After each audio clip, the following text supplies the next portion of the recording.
بسم اللہ الرحمن الرحیم۔ السلام علیکم ناظرین، آپ دیکھ رہے ہیں یوٹیوب چینل امان ٹی وی۔ خبر شامل کرنے سے پہلے گزارش ہے کہ ہمارے چینل کو سبسکرائب کر لیں، ویڈیو کو لائک کریں تاکہ ہر نئی آنے والی خبر بر وقت آپ تک پہنچ سکے۔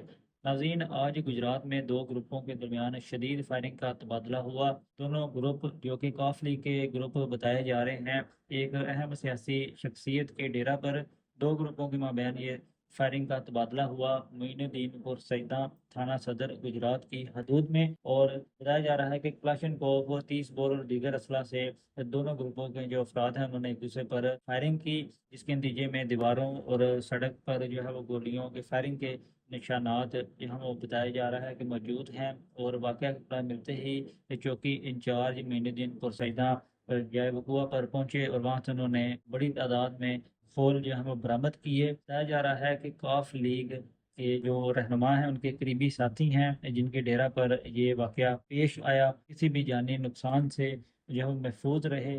دونوں گروپوں کے کل 27 افراد کے خلاف یہ مقدمہ درج کیا گیا ہے، اور وجہ اناد سابقہ مقدمہ بازی اور جھگڑا جو ہے بتایا جا رہا ہے۔ مقدمہ نمبر 865/25 تھانہ صدر گجرات میں درج کر لیا گیا ہے، جس میں اقدام قتل 324، 440، 148 اور 149 کی دفعات درج کی گئی ہیں، اور پولیس ملزمان کی گرفتاری کے لیے چھاپے مار رہی ہے۔ جیسے اس بارے میں کوئی مزید اپڈیٹس ہم تک پہنچتی ہیں جلد آپ کے ساتھ شیئر کریں گے۔ اگلی ویڈیو تک کے لیے دیجیے اجازت۔ اللہ حافظ۔